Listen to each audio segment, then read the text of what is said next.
Hello friends, કેમ છો? મજામાં? ધોરણ 9 ગણિતની અંદર આપણે ગયા લેક્ચરમાં ચેપ્ટર 2 બહુપદીની શરૂઆત કરી હતી. બહુપદીની અંદર કેટલીક થિયરી જોઈ હતી કે સુરેખ બહુપદી કોને કહેવાય, દ્વિઘાત બહુપદી કોને કહેવાય, ત્રિઘાત બહુપદી કોને કહેવાય, એનું પ્રમાણની સ્વરૂપ કેવું હોય છે, એના વિશે આપણે ચર્ચા કરી હતી. એના પછી કોઈ પણ બહુપદીની અંદર x બરાબર k આગળનું મૂલ્ય કેવી રીતે મળે એ પણ જોયું હતું. હવે આગળ આપણે થિયરી શરૂઆત કરીએ. તો બહુપદીનું શૂન્ય કોને કહેવાય? બહુપદીનું શૂન્ય, તો તમને કોઈ પણ બહુપદી આપેલી છે p of x, એમાં x ની જે કિંમત માટે બહુપદીનું મૂલ્ય 0 થાય તે કિંમતને p of x એટલે કે બહુપદીનું શૂન્ય કહે છે. કોઈ પણ બહુપદી આપેલી હોય મિત્રો, એક ઉદાહરણ જોઈએ એટલે તમને ખબર પડે. કોઈ બહુપદી છે p of x બરાબર x² - 3x + 2. હવે આ બહુપદીની અંદર તમે 1 મૂકી દો, x ની જગ્યાએ 1 મૂકો, તો p of 1 બરાબર અહીંયા x² હતો એટલે 1² - 3 × 1 + 2. 1² એટલે 1 જ થશે, 3 × 1 એટલે 3 અને અહીંયા +2. 1 અને 2 બંને પ્લસ સંખ્યાઓ છે તો પ્લસ કરી દઈએ એટલે 3, આ -3 એમનેમ લખ્યા, 3 - 3 એટલે 0. જો મિત્રો અહીંયા x ની જગ્યાએ 1 મૂકીએ તો બહુપદીની કિંમત તમને 0 મળે છે. 0 મળે છે એટલા માટે આપણે કહી શકાય કે એ બહુપદી p of x નું શૂન્ય છે. એટલે તમે x ની જગ્યાએ કોઈ પણ કિંમત મૂકો, x ની જગ્યાએ જે પણ કિંમત મૂકો અને બહુપદીનું મૂલ્ય તમને 0 મળે તો કહી શકાય કે એ બહુપદીનું શૂન્ય છે. એવી રીતે તમે બહુપદીની અંદર x હોય ત્યાં 2 મૂકી દો, તો અહીંયા p of 2 બરાબર અહીંયા x² હતો એટલે 2² - 3, અહીંયા x હતા એટલે બ્રેકેટમાં 2 લખ્યા +2. 2² કરો એટલે 4, -3 × 2 = 6 +2. 4 અને 2 બંને પ્લસ સંખ્યાઓ છે તો 4 અને 2 કેટલા થાય મિત્રો? 6. -6 એમનેમ લખ્યા, 6 - 6 એટલે 0. તો આ બહુપદીની અંદર 2 મૂકવાથી પણ બહુપદીનું મૂલ્ય 0 મળે છે. એટલા માટે 2 ને પણ બહુપદીનું શૂન્ય કહી શકાય. ખબર પડી મિત્રો? આગળ જોઈએ કે સુરેખ બહુપદી હોય તો એને એક જ શૂન્ય હોઈ શકે. સુરેખ બહુપદી એટલે તમને ખબર છે કે જે બહુપદીની ઘાત 1 હોય તેવી બહુપદીને સુરેખ બહુપદી કહી શકાય.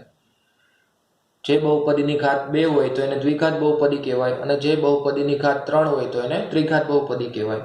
તો સુરેખ બહુપદી હોય તો એને વધુમાં વધુ એક જ શૂન્ય હોય, એકથી વધારે શૂન્ય હોઈ શકે નહીં.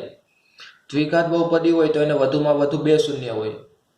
2 ઘાત ધરાવતી બહુપદી અને વધુમાં વધુ 2 શૂન્ય હોય. એવી રીતે ત્રિઘાત બહુપદી હોય તો એને વધુમાં વધુ 3 શૂન્ય હોઈ શકે. એટલે મિત્રો યાદ રાખવાનું કે બહુપદીની ઘાત જેટલી છે એનાથી વધારે શૂન્ય એને મળી શકે નહીં. બહુપદીની ઘાત 3 હોય તો એ બહુપદીના મહત્તમ શૂન્યોની સંખ્યા 3 થાય. 3 થી વધારે શૂન્ય એ બહુપદીને મળી શકે નહીં. ખબર પડી મિત્રો? હવે આપણે આગળ સ્વાધ્યાય 2.1 ની શરૂઆત કરીએ. હવે મિત્રો સ્વાધ્યાય 2.1 ની અંદર પહેલો પ્રશ્ન આપેલો છે કે નીચે આપેલી અભિવ્યક્તિઓ પૈકી કઈ બહુપદી એક ચલ વાળી છે અને કઈ બહુપદી એક ચલ વાળી નથી. એટલે તમને કેટલીક અભિવ્યક્તિઓ આપેલી છે, એમાંથી કઈ એક ચલ વાળી છે અને કઈ એક ચલ વાળી નથી. એટલે કે ચલ એક જ હોવો જોઈએ. x હોય તો x જ ચલ હોવો જોઈએ, y હોય તો y જ હોવો જોઈએ, t હોય તો t જ હોવો જોઈએ. એક કરતાં વધારે ચલ ના હોવા જોઈએ. અને એના પછી કીધું છે તમારા જવાબ માટે કારણ આપો. કારણ પણ લખવાનું છે મિત્રો. હવે બહુપદી છે કે નહીં એના માટેની શરત, તો બહુપદીની અંદર જે પણ પદ આપેલા હોય એ દરેક પદની ઘાત પૂર્ણ સંખ્યા હોવી જોઈએ મિત્રો. દરેક પદની ઘાત કેવી હોવી જોઈએ? પૂર્ણ સંખ્યા. પૂર્ણ સંખ્યા એટલે 0 હોય, 1 હોય, 2 હોય, 3 હોય, 4 હોય, એવી કોઈ પણ સંખ્યા. બહુપદીની ઘાત માઇનસમાં અથવા તો અપૂર્ણાંક સંખ્યા હોવી જોઈએ નહીં. ખબર પડી મિત્રો? બહુપદી હોવા માટેની મુખ્ય શરત કઈ છે? તો બહુપદીના દરેક પદની ઘાત પૂર્ણ સંખ્યા હોવી જોઈએ. પૂર્ણ સંખ્યા અને કોઈ પણ પદની ઘાત અપૂર્ણાંક અથવા તો માઇનસ સંખ્યા હોવી જોઈએ નહીં. કોઈ પણ પદની ઘાત માઇનસ અથવા તો અપૂર્ણાંક હોય તો એને બહુપદી ગણી શકાય નહીં. આપણે શરૂઆત કરીએ. પહેલી બહુપદી આપેલી છે 4x² - 3x + 7. હવે તમે જોઈ શકો છો કે બહુપદીની અંદર ખાલી એક જ ચલ છે એક્સ. એક્સ સિવાયનો બીજો કોઈ ચલ છે નહીં. તો આપણે કહી શકીએ કે આ બહુપદી એક ચલવાળી બહુપદી છે. એનું કારણ કેમ કે દરેક પદમાં એક્સનો ઘાતાંક કેવો છે? પૂર્ણ સંખ્યા. તમે દરેક પદ જો તો દરેકની ઘાત કેટલી છે? પૂર્ણ સંખ્યા છે ઘાતાંક. પહેલા પદની ઘાતાંક કેટલી થાય? 2. બીજા પદની ઉપર એક્સની ઉપર કંઈ લખ્યું નથી એટલે આપણે 1 લખી શકાય, એટલે આનો ઘાતાંક 1. અને છેલ્લું જે પદ છે મેં તમને કીધું હતું અચળ પદ કહેવાય. અચળ પદ, અને અચળ પદ હોય તો એમાં ચલનો ઘાતાંક 0 થઈ જાય. કેટલો થાય મિત્રો? 0. કેમ કે ચલ આપેલો છે નહીં. એટલે છેલ્લા પદની ઘાતાંક 0, બીજા પદ માટે 1 અને પહેલા પદ માટે 2. એટલે પૂર્ણ સંખ્યા મળે છે તમને. માઇનસ વાળી સંખ્યા કે અપૂર્ણાંક સંખ્યા મળતી નથી. એટલે આ બહુપદી કહેવાય. અને એક જ ચલ છે એટલે એક ચલ વાળી બહુપદી છે. બીજું જોઈએ, y² + વર્ગમૂળમાં 2. હવે મિત્રો આમાં પણ તમે કોઈ પણ ચલની ઘાત જુઓ. તમે પહેલા પદની અંદર ઘાત કેટલી છે? 2. પહેલા પદનો ઘાતાંક 2 છે અને બીજું પદ અચળ પદ છે. અચળ પદ હોવાથી ઘાતાંક કેટલો થઈ જશે? 0. તો આમાં પણ એક જ ચલ છે એટલે એક ચલવાળી બહુપદી થાય. અને એનું કારણ કે દરેક પદમાં ચલ yનો ઘાતાંક કેવો છે? પૂર્ણ સંખ્યા છે. કેમ કે પહેલા પદની અંદર ઘાતાંક 2 થાય, બીજા પદની અંદર ઘાતાંક 0 થશે. ત્રીજું જોઈએ, 3 વર્ગમૂળમાં t પ્લસ t વર્ગમૂળમાં 2. હવે આની અંદર તમે જોઈ શકો છો કે આ t છે એ વર્ગમૂળની અંદર આપેલા છે. હવે t વર્ગમૂળની અંદર હોય તો આની 1/2 ઘાત થાય. કેટલી ઘાત થાય મિત્રો? વર્ગમૂળ એટલે 1/2. મેં પહેલા ચેપ્ટરમાં તમને સમજાવ્યું હતું. 1/2 ઘાત હોય એટલે અપૂર્ણાંક ઘાત થઈ. અપૂર્ણાંક ઘાત હોય તો એ બહુપદી ગણી શકાય નહીં. તો આપણે લખ્યું છે કે બહુપદી નથી. એનું કારણ પણ લખી નાખીએ કે પ્રથમ પદમાં ચલ t નો ઘાતાંક કેટલો છે મિત્રો? 1/2. પ્રથમ પદની અંદર ચલ t નો ઘાતાંક 1/2 છે. 1/2 એ પૂર્ણ સંખ્યા કહેવાય નહીં. એટલા માટે આ બહુપદી નહીં થાય. એના પછી y + 2/y. હવે મિત્રો આ જે આપેલું છે એને આપણે આવી રીતે લખીએ, y પ્લસ આ નીચે છેદની અંદર y હતા એને આપણે ઉપર લઈ જઈએ તો y ની કેટલી ઘાત થાય? -1 ઘાત. કેમ કે છેદની અંદર માઇનસ હોય એને ઉપર લઈ જાઓ તો પ્લસ થાય, અને પ્લસ હોય એને ઉપર લઈ જાઓ, અંશમાં લઈ જાઓ તો માઇનસ થાય. તમને ખબર છે. હવે અહીંયા પણ તમે જોઈ શકો છો કે આ બીજા પદની ઘાતાંક માઇનસની અંદર છે. બીજા પદનો ઘાતાંક માઇનસમાં હોય તો એને બહુપદી ગણી શકાય નહીં. કારણ લખી નાખીએ કે તેના બીજા પદમાં ચલ yનો ઘાતાંક -1 છે. -1 છે એટલે કે પૂર્ણ સંખ્યા નથી. પૂર્ણ સંખ્યા ન હોય તો એ બહુપદી ના કહેવાય. ખબર પડી ગઈ મિત્રો? 5મા નંબરનું જોઈએ, x ની 10 ઘાત પ્લસ y ની 3 ઘાત પ્લસ t ની 50 ઘાત. હવે મિત્રો અહીંયા તમે જોઈ શકો છો કે 3 ચલ આપેલા છે, x, y અને t. તો 3 ચલ આપેલા હોવાથી આ એક ચલ બહુપદી ના કહી શકાય. એનું કારણ લખીએ કે આપેલ બહુપદીમાં ચલ x, y અને t છે. એટલે 3 ચલ આપેલા હોવાથી તેને એક ચલ બહુપદી ના કહી શકાય. ખબર પડી મિત્રો? બહુપદી હોવા માટેની પ્રાથમિક શરત કઈ છે? તો બહુપદીના દરેક જે પદ આપેલા હોય એ દરેક પદનો ઘાતાંક એ પૂર્ણ સંખ્યા હોવી જોઈએ. માઇનસમાં અથવા તો અપૂર્ણાંક સંખ્યા હોય તો એને બહુપદી ગણી શકાય નહીં. આશા કરું છું કે તમને આમાં ખબર પડી ગઈ હશે. પ્રશ્ન 2 ની શરૂઆત કરીએ. પ્રશ્ન 2 ની રકમ, તો નીચેનામાં x² નો સહગુણક લખો. મિત્રો તમને કેટલીક બહુપદી આપેલી હશે.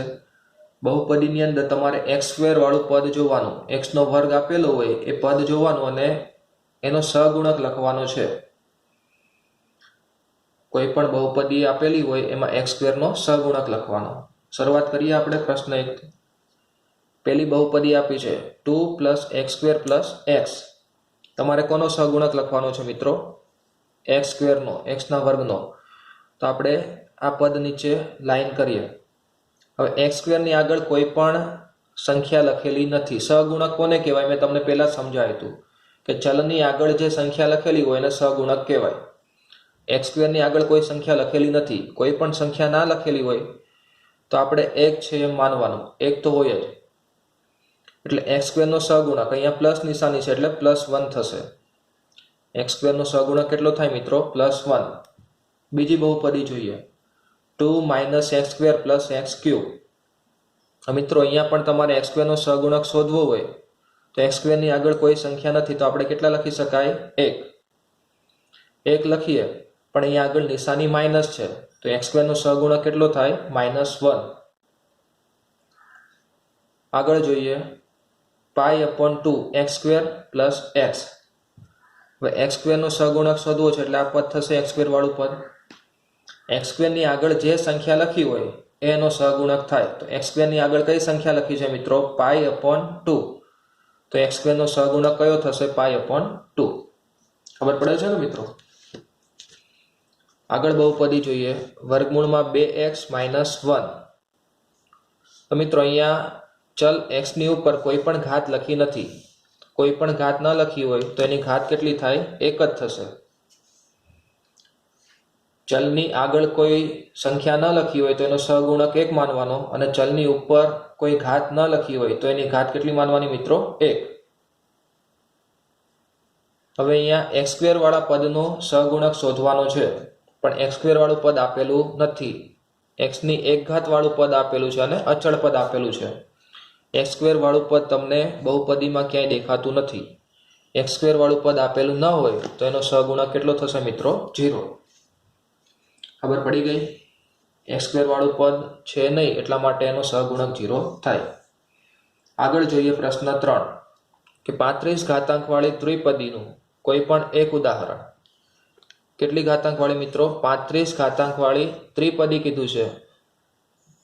દ્વિપદીનું કોઈ એક ઉદાહરણ લખવાનું છે અને 100 ઘાતાંક વાળી એકપદીનું એક ઉદાહરણ લખવાનું. આપણે બે ઉદાહરણો જોઈએ, તમે તમારી ઈચ્છાથી કોઈ પણ ઉદાહરણ લખી શકો. 35 ઘાતાંક વાળી દ્વિપદી, એનો મતલબ એમ કે બહુપદીનો ઘાત 35 હોવો જોઈએ. કેટલો હોવો જોઈએ? 35. અને પદ કેટલા હોવા જોઈએ? તો 2 પદ હોવા જોઈએ. દ્વિપદી એટલે 2 પદ. તો મહત્તમ 35 ઘાત ધરાવતી 2 પદ હોય તેવી બહુપદી લખવાની છે આપણે. તો આપણે પહેલું ઉદાહરણ લખ્યું કે 8x ની 35 ઘાત - 7x ની 8 ઘાત. આની અંદર તમે જોઈ શકો છો કે મહત્તમ ઘાત કેટલી છે? ઘાતાંક 35 છે એટલે બહુપદીની ઘાત 35 થશે. અને કેટલા પદ આપેલા છે મિત્રો? 2 પદ. તો 35 ઘાતાંક વાળી બહુપદીનું 35 ઘાતાંક વાળી દ્વિપદીનું એક ઉદાહરણ લખ્યું આપણે. બીજું ઉદાહરણ જોઈએ, 3x ની 35 ઘાત + 9x. આમાં પણ જો મહત્તમ ઘાત કેટલી છે? 35. અને કેટલા પદ છે? 2. એટલે પણ થઈ ગયું. તમે આ રીતે કોઈ પણ ઉદાહરણ તમે લખી શકો, તમને જે પણ આવડે તમારી ઈચ્છાથી. હવે આગળ એવું કીધું હતું કે 100 ઘાતાંક વાળી એકપદીનું ઉદાહરણ. 100 ઘાતાંક વાળી એકપદી એટલે કે બહુપદીની ઘાત કેટલી હોવી જોઈએ? 100. અને એકપદી એટલે એક જ પદ હોવું જોઈએ, એક કરતા વધારે પદ ના હોઈ શકે. તો ઉદાહરણ જોઈએ કે 5x ની 100 ઘાત, 5x ની 100 ઘાત. x ની 100 ઘાત છે એટલે બહુપદીનો ઘાત કેટલી થઈ ગઈ? 100 થઈ ગઈ. અને કેટલા પદ આપેલા છે? તો એક જ પદ આપેલું છે તમને. બીજું કોઈ પણ ઉદાહરણ લખી શકાય, -3x ની 100 ઘાત. આમાં પણ x ની 100 ઘાત છે એટલે બહુપદીનો ઘાત કેટલી થશે? 100. અને કેટલા પદ છે? એક જ પદ હોવાથી આ એકપદી થશે. ખબર પડી મિત્રો? આવી રીતે તમે કોઈ પણ ઉદાહરણ લખી શકો. આગળનો પ્રશ્ન જોઈએ કે નીચે આપેલી બહુપદીઓની ઘાત જણાવો. જે પણ બહુપદી આપેલી છે એની ઘાત. આપણે થિયરીમાં અભ્યાસ કરી ગયા કે જે પણ બહુપદી આપેલી હોય એમાં મહત્તમ ઘાતાંક વાળું પદ જોવાનું. મહત્તમ ઘાતાંક વાળું પદ. તો એમાં જે મહત્તમ ઘાતાંક હોય એને બહુપદીની ઘાત કહી શકાય. તો પહેલી બહુપદી જોઈએ, 5x ની 3 ઘાત, 4x ની 2 ઘાત, 7x ની 1 ઘાત. હવે મિત્રો આની અંદર x ની સૌથી મહત્તમ ઘાત કયા પદમાં છે? પહેલા પદની અંદર. પહેલા પદમાં મહત્તમ ઘાત છે, ઘાતાંક છે. કેટલી છે? 3. મહત્તમ ઘાતાંક 3 હોવાથી આ બહુપદીની ઘાત કેટલી થશે? 3 થશે. ખબર પડી મિત્રો? જે પણ બહુપદી આપેલી હોય એમાં ચલની મહત્તમ ઘાતાંક જોવાનો, જે ચલ આપેલો હોય મહત્તમ ઘાતાંક, જે પણ મહત્તમ કિંમત હોય, સૌથી મોટી કિંમત, એને બહુપદીનો ચલ, બહુપદીની ઘાત કહી શકાય. બીજી બહુપદી જોઈએ 4 - y². તો આની અંદર પેલું પદ તો અચળ પદ છે. અચળ પદ હોય તો એના ઘાતાંક કેટલો થઈ જશે? 0. હવે અહીંયા y ની 2 ઘાત, તો બહુપદીની ઘાત કેટલી થશે? 2. મહત્તમ ઘાતાંક 2 છે એટલે બહુપદીની ઘાત 2 થાય. આગળની બહુપદી 5t - વર્ગમૂળમાં 7. તો આની અંદર જો મિત્રો t ની કોઈ પણ ઘાત નથી આપી ઉપર એટલે એક ઘાત લખી શકાય. t ની ઉપર કંઈ પણ નથી લખ્યું એટલે એક ઘાત માઇનસ વર્ગમૂળમાં 7. આ તો અચળ પદ જ છે. ચલ આપેલો ન હોય એટલે એનો અર્થ એ કે અચળ પદ છે. હવે અહીંયા t ની એક ઘાત, તો આ બહુપદીનો ઘાત કેટલો થશે? 1. એવી રીતે 3. 3 એ અચળ પદ છે. કોઈ પણ સંખ્યા આપેલી હોય એટલે અચળ પદ જ થાય. અચળ પદ હોય તો એનો ઘાત કેટલો થઈ જશે મિત્રો? 0. અચળ પદનો ઘાત હંમેશા 0 થાય. તો અહીંયા 3 અચળ પદ હતું એટલા માટે એની ઘાત કેટલી થઈ ગઈ? 0. ખબર પડી મિત્રો બહુપદીની ઘાત કેવી રીતે મળે? આગળ 5મા પ્રશ્નની શરૂઆત કરીએ કે નીચે આપેલી બહુપદીને સુરેખ બહુપદી, દ્વિઘાત બહુપદી કે ત્રિઘાત બહુપદીમાં વર્ગીકૃત કરો. કે કેટલીક બહુપદી આપેલી છે તમને, એ સુરેખ બહુપદી થાય, દ્વિઘાત થાય કે ત્રિઘાત થાય, એમાં વર્ગીકરણ કરવાનું છે. તમારે બહુપદીની ઘાત જોવાની. બહુપદીની ઘાત 1 હોય તો સુરેખ બહુપદી, 2 હોય તો દ્વિઘાત બહુપદી અને 3 હોય તો ત્રિઘાત બહુપદી. તો પહેલી બહુપદી આપેલી છે x² + x. તો મિત્રો આ બહુપદીની ઘાત, અહીંયા 2 પદ છે. પહેલા પદનો ઘાતાંક 2 અને બીજા પદનો ઘાતાંક 1. તો મહત્તમ ઘાતાંક 2 છે એટલે બહુપદીની ઘાત કેટલી થશે? 2. બહુપદીની ઘાત 2 હોવાથી એ દ્વિઘાત બહુપદી થશે. એવી રીતે બીજી બહુપદી x - x³. અહીંયા પણ મિત્રો તમે જોઈ શકો છો પહેલા પદની અંદર 1 ઘાતાંક અને બીજા પદની અંદર 3. તો મહત્તમ ઘાતાંક કેટલો છે મિત્રો? 3. મહત્તમ ઘાતાંક 3 હોવાથી બહુપદીની ઘાત 3 થાય અને ઘાત 3 હોવાથી એ કઈ બહુપદી થશે? ત્રિઘાત બહુપદી. આગળ y + y² + 4. હવે અહીંયા પણ મિત્રો પહેલા પદની અંદર ઘાતાંક 1, બીજા પદની અંદર 2 અને ત્રીજા પદની અંદર અચળ પદ છે એટલે 0. આમાં પણ બહુપદીનો મહત્તમ ઘાતાંક 2 છે એટલે બહુપદીની ઘાત કેટલી થશે? 2. બહુપદીની ઘાત 2 હોવાથી એ દ્વિઘાત બહુપદી થશે. એના પછી આગળ 1 + x. હવે x ની ઉપર કંઈ પણ નથી લખ્યું એટલે ખબર જ છે તમને કે 1 લખી શકાય. હવે આ અચળ પદ છે, પેલું અચળ પદ આપેલું છે અને બીજા પદનો ઘાતાંક 1 છે. તો બહુપદીની ઘાત કેટલી થશે? 1. બહુપદીની ઘાત 1 હોવાથી એ સુરેખ બહુપદી થશે. ખબર પડે છે ને મિત્રો? હવે આગળ 3t. t ની કોઈ પણ ઘાત નથી એટલે એક ઘાત લખી શકાય. એક જ ઘાત છે એટલે કેવી બહુપદી થાય? સુરેખ બહુપદી. એના પછી r². કેટલી ઘાત છે મિત્રો? 2. 2 ઘાત હોવાથી કેવી બહુપદી થાય? ત્રિઘાત બહુપદી. એના પછી 7x³. આમાં જો મિત્રો x ની કેટલી ઘાત છે? 3. 3 ઘાત હોવાથી બહુપદીની ઘાત 3 છે એટલે કેવી બહુપદી થશે? ત્રિઘાત બહુપદી. ખબર પડી મિત્રો? સ્વાધ્યાય 2.1 અહીંયા આપણે પૂર્ણ કર્યું છે. એટલે જે પણ પ્રશ્નો ચલાય એમાં તમને ખબર પડી હશે. તો આજના લેક્ચરમાં આપણે અહીંયા સુધી રાખીએ. આગળના લેક્ચરમાં સ્વાધ્યાય 2.2 ની શરૂઆત કરીશું. અસ્તુ.